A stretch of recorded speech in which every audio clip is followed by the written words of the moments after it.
Presumably this is something you welcome? Yes, absolutely. Parliament has done this amazing job over the last 18 months in dragging all of these witnesses before it and trying to grapple with this very complex subject, how the tech companies use data and how that's used by political campaigns. And what's, really striking about this report is that they haven't held back, and they've really gone in guns blazing for Facebook. And it's quite extraordinary to see them, this language. They've called them digital gangsters. They've said that Mark Zuckerberg has held Parliament in contempt. They've said that senior executives deliberately set out to give them misinformation. I mean, these are very strong words by a company that up till now has basically just got away with doing what it wants. And that's what it says. It's that it seemed to be beyond the rule of law. They say, the MPs, and I heard Damien Collins, the chair of this committee, speaking about it as well, that the notion that Facebook and other companies are simply a platform can no longer be tolerated, that they do contribute content, they do control the flow of information to you based on the data that their algorithms have about you. Therefore, they are players, not just a platform. Yeah. Is that the key change, do you think? Absolutely. Well, it's one of them. There's so much in there. But yes, that is the thing. It's about responsibility and the way that Facebook has just wriggled out a lot of the difficult It's just my questions. notice board. What you put on it is your business. Yes, exactly. But how it's delivering that up to people, how, for example, political campaigns are using Facebook's own tools to target people using information that's completely invisible to us. We don't know why we're seeing certain advertisements, etc. And so that's what Parliament's really tried to drill down in, is to get to some of these answers. I mean, sometimes that information just gives you an advert for a nice sofa or a dress or whatever it is. But the more serious side of it is when you are bombarded with political information that you're not seeking, but you're getting.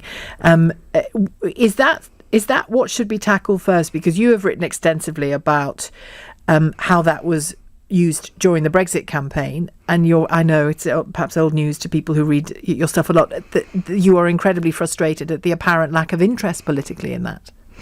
I certainly am. Yes, and that's why one of the other very welcome things in the report was going into detail, actually, about still of the many questions about the legality of what the campaigns did, but also about this subject of foreign interference and the way that these platforms, so like Facebook and like Google and like Twitter, became conduits, really, for propaganda from hostile states. And, what's really interesting in this report, they go through, there's reams of evidence. Hostile states dressed up often as something altogether different. Yes, or just invisible to us. And so what the report has called for, it's called for an independent investigation into all British elections since 2014, because we know that during that period of time, these platforms were targeted. And we also know that British politicians were targeted. That's interesting that they've gone back to 2014, because Damien Collins, the chair of the Conservative MP, chair of this committee, has said to me in the past, this investigation isn't really about the Brexit campaign, the referendum or that vote. He's more concerned with the future elections. But I suppose if they're going back to 2014, they at least think some things need looking at. Well, I think that's exactly right. It's about how we protect ourselves in the future. That is really the key thing. And that's why what's so important to realise about this subject, it's really not about politics. It doesn't matter if you're left or right or whatever. It's about national security. It's about being sure that our elections are free and fair and safe, reflect us. And reflect us. And that we, at the moment, there's almost no bar to foreigners, whether that's foreign states or foreign individuals, trying to influence our elections. And for example, so the one election we've had, which is since we've known about so much of what's been going on, was the referendum in Ireland.